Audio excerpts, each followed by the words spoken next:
Hey guys, thanks for tuning in. This is my new show where I'm going to show you how to fix your own computer. Hopefully my videos won't be too complex for you guys, because I'm a computer technician, so this comes naturally to me, but I really don't think a lot of it is that hard to learn, especially now some things have become easier to do because both of the way things are built and the software and the way that they make it easier to do like a reinstall or something like that. So anyway, let's get started. I got this thing. Basically, it's from a customer, by the way. I fix computers sometimes out of my house for money since I don't have a job. So I decided to make my own. So the problem with this one is um, she turns it on and it'll work fine for a while, and then suddenly the screen will go black and she'll do this and try to wake it up and restart it or something, and sometimes the screen will come back on. If you turn it off and turn it back on, the screen will come back on for a little bit and then it'll go back off. Well, that's a common problem. The problem comes from a part called the inverter board. The inverter board, I just got this in the mail the other day. It's a little green little circuit board kind of thing. Nothing really special, not fancy or anything, and it goes right around here, usually on the laptop. You guys can see that. It goes around there. Basically what it is, it acts as the power supply for the backlight of your computer monitor. See how my screen here is lit up? LCD screens, which is what these flat screens are, liquid crystal display, they used to contain compact fluorescent bulbs, these little long, little thin, skinnier than a pencil, those kind of lights like that are usually in bathrooms or grocery store. Like you look up and it's like a long tube kind of thing, and they're like 4 or 5 feet long or something like that. They used to have those kind of lights along along up here, like around the sides or something like that. I forget.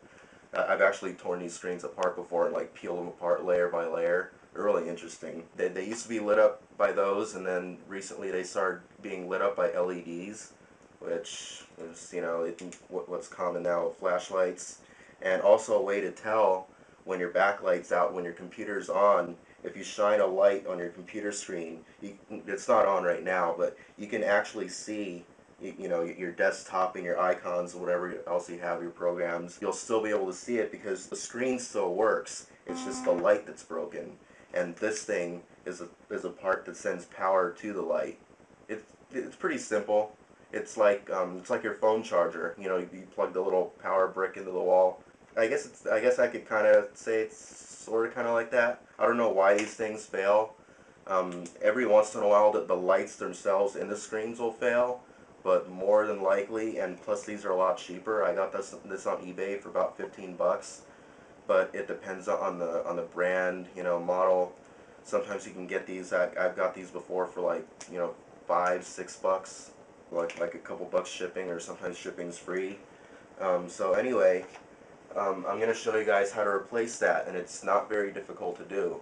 You just take apart a few little screws around the edges of the screen bezel, and the plastic layers peel apart, and you just replace that little part. It's not too difficult. I'm going to show you guys how. Stay tuned.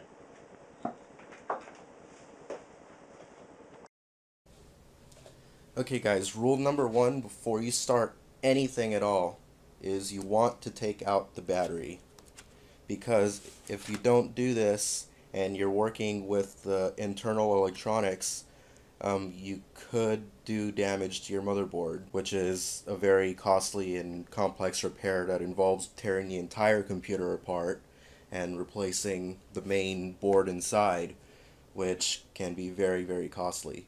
So take out the battery first, and then we'll start.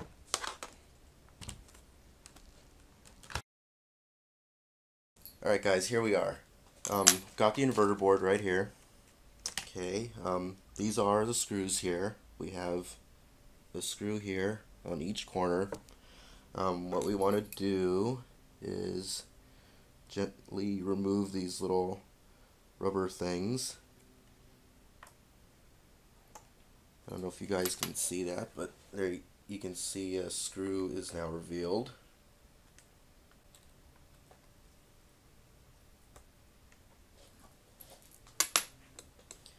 Okay, next what you guys want to do is you want to go ahead and remove all these. Just a regular little screwdriver here, small Phillips.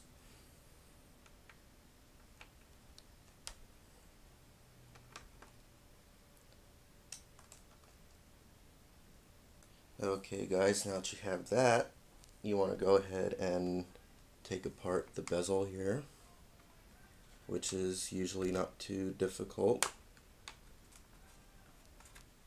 It's got little snap tabs, so you usually have to just kind of, I'm the way I'm taking this one out is I'm starting from here. I kind of stick my finger and kind of give it a little tug, and that releases the little clips, which I'll show you in a minute.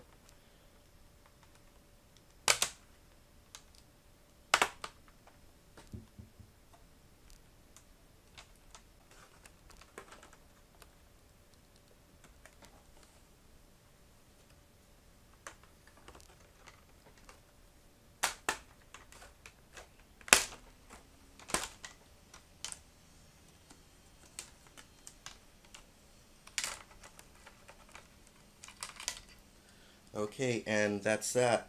This one got a little, it has a little magnet here on the back, which when you close the lid, it's got a sensor down there. So so that's how the laptop knows when to power down the screen or whatever and go to sleep.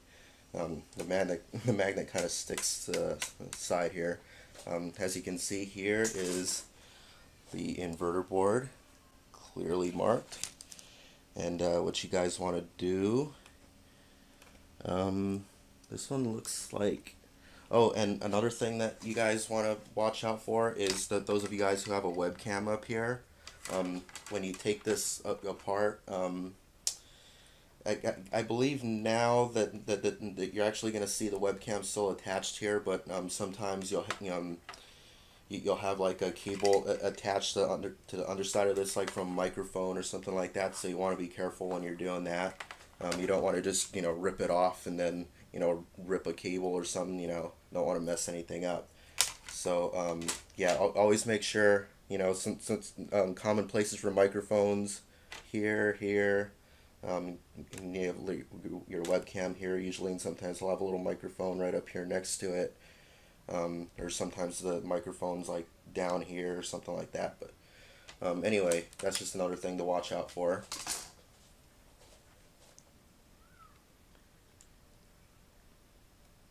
You want to unplug these.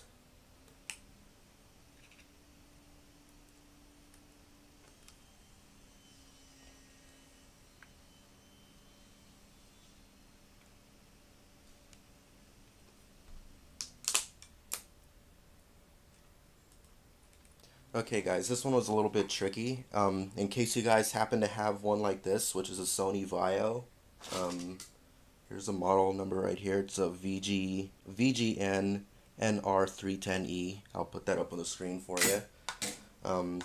If you guys happen to have something like this or similar to this, some of them are attached by little screws, and then you just take the screws off and take it off. This one happens to be attached with a sticky tape. It's really sticky. It was really hard to get loose. And then it's also got like this kind of aluminum kind of tape, kind of sticky thing here. You want to keep on there. Hold that down, and then peel this one off. See, it's got these little. They're really sticky. Well, not anymore. Let me just fix that.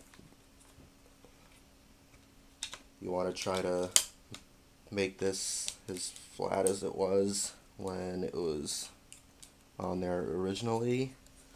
If it's a customer's laptop, you want to do it right. If it's your own laptop and you don't really care, then do whatever you want.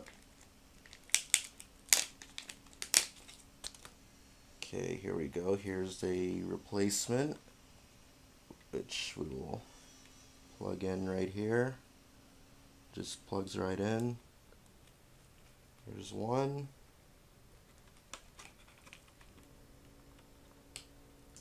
And there's the other.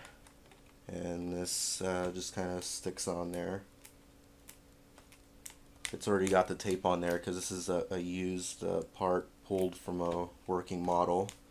And if it doesn't work, I will have to go back to the eBay seller. So there you have it, and then you'll just replace this, which is really easy to do. You just kind of push it on, and it just kind of, you got to kind of go by feel with this, and some of them are a little bit tricky to get on there, but typically just kind of pushing around the edges here, work your way around. Eventually you'll get it to snap back in place. Hopefully you didn't break all these tabs. Hopefully you didn't rip it all off when you first tried to take it apart, because if you do that, you'll break all those little tabs, and then when you try to put it back together, it won't stay, so it won't be quite the same. So you really want to watch out for that.